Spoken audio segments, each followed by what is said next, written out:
Hi, ನನ್ನ ಹೆಸರು ನರೇಂದ್ರ. ನೀವು ನೋಡ್ತಾ ಇದ್ದಾರೆ ಸ್ಕೈಟೆಕ್ ಕನ್ನಡ. ಫ್ರೆಂಡ್ಸ್, ಇವತ್ತಿನ ವಿಡಿಯೋದಲ್ಲಿ OnePlus ಕಡೆಯಿಂದ OnePlus 13R ಇದೆ. ಇದನ್ನು ಕಂಪ್ಲೀಟಾಗಿ ಚೆಕ್ ಮಾಡಿದ್ದೀನಿ. ಈ ವಿಡಿಯೋದಲ್ಲಿ ಇದರ ಫುಲ್ ರಿವ್ಯೂ ಕೊಡ್ತೀನಿ. ಈ ಬೆಲೆಗೆ ಇದನ್ನು ತಗೋಬೋದಾ ಬೇಡವಾ ಅಂತ ಪ್ರತಿಯೊಂದರ ಬಗ್ಗೆನೂ ಡಿಸ್ಕಸ್ ಮಾಡೋಣ. ಮೊದಲನೇದಾಗಿ ಬಾಕ್ಸ್ ಕಂಟೆಂಟ್ ನೋಡ್ಕೊಳ್ಳೋದಾದರೆ ಫಸ್ಟು ಫೋನ್ಗೆ ಬೇಕಾಗಿರೋ ಬ್ಯಾಕ್ ಕೇಸ್ನ ಪ್ರೊವೈಡ್ ಮಾಡಿದ್ದಾರೆ. ಕ್ವಾಲಿಟಿ ಚೆನ್ನಾಗಿದೆ. ನೆಕ್ಸ್ಟು OnePlus 13R ಫೋನ್ ಇರುತ್ತೆ ಆ್ಯಂಡ್ ಬಾಕ್ಸ್ನಲ್ಲೇ 80 ವಾಟ್ಸ್ ಚಾರ್ಜರ್ನ ಕೊಡ್ತಾ ಇದ್ದಾರೆ. Type A to type C ಕೇಬಲ್ನ ಪ್ರೊವೈಡ್ ಮಾಡಿದ್ದಾರೆ. ಮೇನ್ ಪರ್ಫಾರ್ಮೆನ್ಸ್ ನೋಡೋದಾದ್ರೆ ಇದರಲ್ಲಿ ಸ್ನ್ಯಾಪ್ಡ್ರ್ಯಾಗನ್ 8 Gen 3ನ ಕೊಟ್ಟಿದ್ದಾರೆ. ಈ ಫೋನ್ನಲ್ಲಿ 3D ಟೆಸ್ಟ್ ಮಾಡುವಾಗ 15ರಿಂದ 20 ನಿಮಿಷ ಟೈಮ್ ತಗೊಂತು. ಈ 15ರಿಂದ 20 ನಿಮಿಷದಲ್ಲಿ ಈ 3D ಟೆಸ್ಟ್ ಏನಾಯಿತೋ ಇದರಲ್ಲಿ ಟೆಂಪ್ರೇಚರು 50 ಡಿಗ್ರಿವರೆಗೂ ಟಚ್ ಆಯಿತು. 45 ಕೂಡ ಟೆಂಪ್ರೇಚರ್ ಬರ್ಬೋದು, ಅಂಥದ್ರಲ್ಲಿ ಈ ಫೋನಲ್ಲಿ 50% ಬಂದಿದೆ. ಈಗಲೇ ಹೆಂಗಿದೆ ಅಂತಂದರೆ ಇನ್ನು ಬೇಸಿಗೆ ಕಾಲದಲ್ಲಿ ಇನ್ನು ಹೆಂಗಿರ್ಬೋದು. ಇನ್ನು ಈ ಫೋನ್ನಲ್ಲಿ ಗೇಮಿಂಗ್ ನೋಡೋದಾದರೆ BGMI ಸ್ಮೂತ್ ಆ್ಯಂಡ್ ಅಲ್ಟ್ರಾ ಎಕ್ಸ್ಟ್ರೀಮ್ನಲ್ಲಿ ಪ್ಲೇ ಆಗುತ್ತೆ. ಅಂದರೆ 120 FPS ಅಲ್ಲಿ ಈ ಗೇಮ್ ಸಪೋರ್ಟ್ ಆಗುತ್ತೆ. ಈ ಫೋನ್ನಲ್ಲಿ 1 ಅವರ್ ಗೇಮ್ ಆಡಿದಾಗ ಯಾವುದೇ ಫ್ರೇಮ್ ಡ್ರಾಪ್ ಆಗಲಿ ಲ್ಯಾಗ್ಸ್ ಆಗಲಿ ನೋಟಿಸ್ ಮಾಡಿಲ್ಲ. ಗೇಮು ತುಂಬಾ ಚೆನ್ನಾಗಿ ವರ್ಕ್ ಆಗ್ತಿದೆ. ಆವಾಗಲೇ ಹೇಳ್ದಂಗೆ 3D ಟೆಸ್ಟ್ ಮಾಡುವಾಗ ಇದರಲ್ಲಿ ಟೆಂಪ್ರೇಚರು 50 ಡಿಗ್ರಿ ಬಂತು. ಬಟ್ ಗೇಮ್ ಆಡೋವಾಗ 1 ಅವರ್ ಆದರೂ 1.5 ಅವರ್ ಆಡಿದ್ರು ಗೇಮ್ ಟೆಂಪ್ರೇಚರು 38ರಿಂದ 40% ಮಾತ್ರನೇ ಇದೆ. ಆ್ಯಂಡ್ ಆ್ಯಪ್ಸ್ಗಳಲ್ಲಿ ಇನ್ಸ್ಟಾಗ್ರಾಮ್ ಆಗಲಿ ಫೇಸ್ಬುಕ್ ಆಗಲಿ ಯೂಟ್ಯೂಬ್ ಆಗಲಿ ಎನಿ ಆ್ಯಪ್ಸು ಸ್ಮೂತಾಗಿ ವರ್ಕ್ ಆಗ್ತಿದೆ. ಓಪನ್ ಮಾಡೋವಾಗಲಿ ಕ್ಲೋಸ್ ಮಾಡೋವಾಗಲಿ ತುಂಬಾ ಚೆನ್ನಾಗಿದೆ ಎಕ್ಸ್ಪೀರಿಯನ್ಸು. ಎಷ್ಟೇ ಹೆವಿ ಯೂಸ್ ಮಾಡೋದು ಇದರಲ್ಲಿ ಯಾವುದೇ ರೀತಿಯ ಲ್ಯಾಗ್ಸ್ ಆದರೆ ನಾನು ನೋಟಿಸ್ ಮಾಡಲಿಲ್ಲ. ನೆಕ್ಸ್ಟ್ ಡಿಸ್ಪ್ಲೇ ನೋಡೋದಾದ್ರೆ ಇದರಲ್ಲಿ 6.7 ಇಂಚ್ ಫ್ಲಾಟ್ ಸ್ಕ್ರೀನ್ನ ಕೊಟ್ಟಿದ್ದಾರೆ. ಈ ಸರಿ 1.5K ರೆಸಲ್ಯೂಷನ್ ಇರುತ್ತೆ, 120Hz ರಿಫ್ರೆಶ್ ರೇಟ್ ಇರುತ್ತೆ, HDR10+ ಇರುತ್ತೆ, ಡಾಲ್ಬಿ ವಿಷನ್ ಇರುತ್ತೆ. ಇದು LTPO ಆಮ್ಲೆಟ್ ಡಿಸ್ಪ್ಲೇ ಆಗಿರುತ್ತೆ. ಡಿಸ್ಪ್ಲೇ ಪರವಾಗಿ ಇಂಡೋರ್ನಲ್ಲಾಗಲಿ ಔಟ್ಡೋರ್ನಲ್ಲಾಗಲಿ ಬ್ರೈಟ್ನೆಸ್ನಲ್ಲಿ ಯಾವುದೇ ಇಶ್ಯೂಸ್ ಇಲ್ಲ. ಬ್ರೈಟ್ನೆಸ್ ತುಂಬಾ ಚೆನ್ನಾಗಿದೆ. ಆ್ಯಂಡ್ ಈ ಕಂಪ್ನಿ ಅವ್ರು ಹೇಳೋ ಪ್ರಕಾರ 4500 ನಿಟ್ಸ್ ಇರುತ್ತೆ ಅಂತ. ಬಟ್ ರಿಯಾಲಿಟಿನಲ್ಲಿ 1600 ನಿಟ್ಸ್ ಬ್ರೈಟ್ನೆಸ್ ಮಾತ್ರನೇ ಇರುತ್ತೆ. ಹೊರಗಡೆ ಎಕ್ಸ್ಟ್ರೀಮ್ ಸನ್ಲೈಟ್ ಅಲ್ಲಿ ಯೂಸ್ ಮಾಡಿದ್ರು ಕೂಡ ನಿಮಗೆ ಡಿಸ್ಪ್ಲೇ ಚೆನ್ನಾಗಿ ಕಾಣಿಸುತ್ತೆ. ಆ್ಯಂಡ್ ಇದರಲ್ಲಿ ಇನ್ ಡಿಸ್ಪ್ಲೇ ಫಿಂಗರ್ ಪ್ರಿಂಟ್ ಸೆನ್ಸರ್ ಇರುತ್ತೆ. ಇದು ಕೂಡ ಫಾಸ್ಟ್ ಆಗಿ ವರ್ಕ್ ಆಗ್ತಿದೆ. ಓವರ್ ಆಲ್ ಡಿಸ್ಪ್ಲೇನಲ್ಲಿ ಯಾವ ಇಶ್ಯೂಸ್ ಇಲ್ಲ, ತುಂಬಾನೇ ಚೆನ್ನಾಗಿದೆ. ನೆಕ್ಸ್ಟ್ ಸ್ಪೀಕರ್ ನೋಡೋದಾದ್ರೆ ಇದರಲ್ಲಿ ಡಾಲ್ಬಿ ಅಟ್ಮಾಸ್ ನ ಕೊಡ್ತಾ ಇಲ್ಲ. OnePlus 12R ನಲ್ಲಿ ನಾರ್ಮಲ್ ಆಗಿ ಫೋನಲ್ಲಿ ಡಾಲ್ಬಿ ಅಟ್ಮಾಸ್ ಇರಲಿಲ್ಲ. ಬಟ್ ಹೆಡ್ಫೋನ್ ಯೂಸ್ ಮಾಡ್ತೀರಾ ಅಂತಂದ್ರೆ ಅದರಲ್ಲಿ ಆಕ್ಟಿವೇಟ್ ಆಗೋದು ಅಟ್ಮಾಸು. ಬಟ್ ಈ OnePlus 13R ನಲ್ಲಿ ಡಾಲ್ಬಿ ಅಟ್ಮಾಸ್ ಕಂಪ್ಲೀಟ್ ಆಗಿ ತೆಗೆದಿದ್ದಾರೆ. ಆ್ಯಂಡ್ ಇದರಲ್ಲಿ ಸ್ಟೀರಿಯೋ ಸ್ಪೀಕರ್ ಇರುತ್ತೆ. ಸೌಂಡ್ ಕ್ವಾಲಿಟಿ ಹೇಳ್ಕೊಳ್ಳೋಂಥ ಸೌಂಡ್ ಕ್ವಾಲಿಟಿ ಇರಲ್ಲ. ಈ ಫೋನ್ಗಿಂತ 20,000ದಲ್ಲಿ ಬರೋ ಮೋಟೋ ಫೋನಲ್ಲೇ ಸೌಂಡ್ ಕ್ವಾಲಿಟಿ ತುಂಬ ಚೆನ್ನಾಗಿರುತ್ತೆ.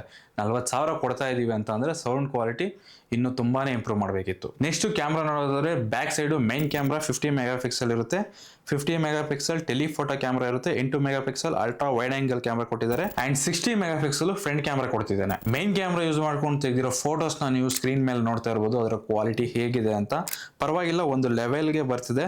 ಬಟ್ 40,000ದಲ್ಲಿ ಇನ್ನೂ ಸ್ವಲ್ಪ ಬೆಟರ್ ಆಗಿ ಕೊಡ್ಬೋದಿತ್ತು. ಟೆಲಿಫೋಟೋ ಕ್ಯಾಮ್ರಾ ಯೂಸ್ ಮಾಡ್ಕೊಂಡು ತೆಗೆದಿರೋ ಫೋಟೋಸ್ನ ನೀವು ನೋಡ್ತಿರ್ಬೋದು. ಕ್ವಾಲಿಟಿ ಹೇಗಿದೆ ಅಂತ ಪರವಾಗಿಲ್ಲ, ಒಂದು ಲೆವೆಲ್ಗೆ ಚೆನ್ನಾಗಿದೆ.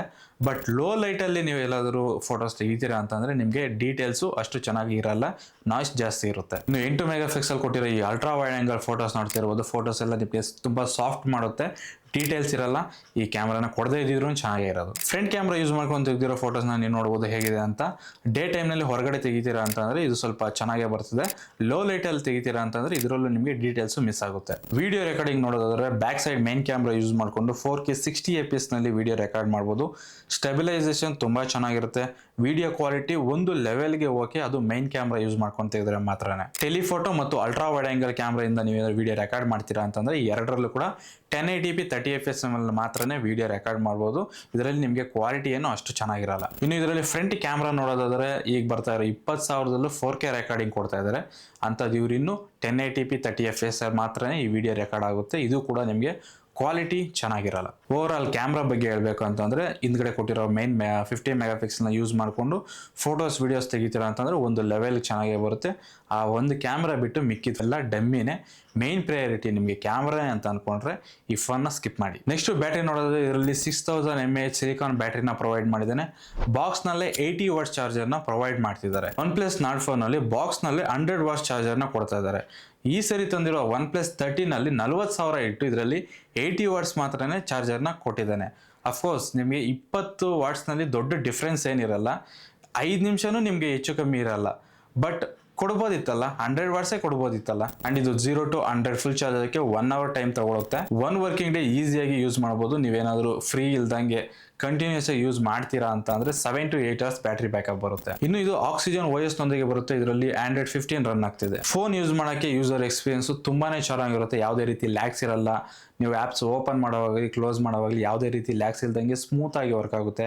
ಯೂಸರ್ ಎಕ್ಸ್ಪೀರಿಯನ್ಸ್ ಮಾತ್ರ ತುಂಬಾನೇ ಚೆನ್ನಾಗಿರುತ್ತೆ. ತುಂಬಾ ಜನ ಒನ್ ಪ್ಲಸ್ ಫೋನ್ ತಗೊಳ್ಳೋದೇ ಇದರ OS ಎಕ್ಸ್ಪೀರಿಯನ್ಸ್ಗೋಸ್ಕರ. ಇನ್ನು ಬಿಲ್ಡ್ ಕ್ವಾಲಿಟಿ ನೋಡಿದ್ರೆ ಬ್ಯಾಕ್ ಸೈಡ್ ಗ್ಲಾಸ್ ಬಾಡಿನ ಯೂಸ್ ಮಾಡಿದ್ದಾರೆ. ಇದರ ಫುಲ್ ಫ್ರೇಮ್ ಪಾಲಿಕಾರ್ಬನೇಟ್ ನೊಂದಿಗೆ ಬರುತ್ತೆ. Front Corning gorilla glass 7i ನ ಯೂಸ್ ಮಾಡಿದ್ದಾರೆ. ಇದು ಈ ಫೋನ್ ಅಲ್ಲಿ ಇರುವ ಎಲ್ಲಾ ಫೀಚರ್ಸ್.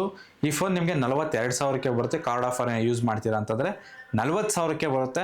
ಈ 40,000ಕ್ಕೆ ಈ ಫೋನ್ ವರ್ತಾ ಬೈ ಮಾಡ್ಬೋದಾ ಅಂತಂದ್ರೆ ಒಂದ್ಸರಿ ಇದರಲ್ಲಿರೋ ಕಾನ್ಗಳನ್ನ ಮಾತ್ರನೇ ಹೇಳ್ತೀನಿ. ಅಂದ್ರೆ ಏನ್ ಚೆನ್ನಾಗಿಲ್ಲ ಅನ್ನೋದ್ರ ಮಾತ್ರನೇ ಹೇಳ್ತೀನಿ. ಇದು ನಿಮ್ಗೆ ಮೇನ್ ಪ್ರಯಾರಿಟಿ ಅಲ್ಲ. ಇದು ಇಲ್ಲ ಅಂತಂದ್ರೂ ಓಕೆ ಅಂದ್ರೇನೆ ಈ ಫೋನ್ ನ ತಗೊಳ್ಳಿ. ಇದರಲ್ಲಿ ಏನ್ ಚೆನ್ನಾಗಿಲ್ಲ ಅಂತ ನೋಡೋದಾದ್ರೆ ಇದರಲ್ಲಿ ಕ್ಯಾಮ್ರಾಸ್ ಚೆನ್ನಾಗಿರಲ್ಲ. ನಿಮ್ಮ ಮೇನ್ ಪ್ರಯಾರಿಟಿ ಕ್ಯಾಮ್ರಾ ಅಂತ ಅನ್ಕೊಂಡ್ರೆ ಇದರಲ್ಲಿ ಆವರೇಜ್ ಕ್ಯಾಮ್ರಾಸ್ ಇರುತ್ತೆ. ಸೊ ಹಾಗಾಗಿ ಇದು ನನಗೆ ಇಷ್ಟ ಆಗಲಿಲ್ಲ ಕ್ಯಾಮ್ರಾಸು. ನೆಕ್ಸ್ಟು 20,000ದಲ್ಲಿ ಮೊನ್ನೆ ರಿಲೀಸ್ ಆಗಿರೋ ಪೋಕೋ X7 Pro ನಲ್ಲಿ IP68 ಮತ್ತು 69 ಡಸ್ಟ್ ಅಂಡ್ ವಾಟರ್ ಅಸಿಸ್ಟೆಂಟ್ ನ ತಂದಿದ್ದಾರೆ.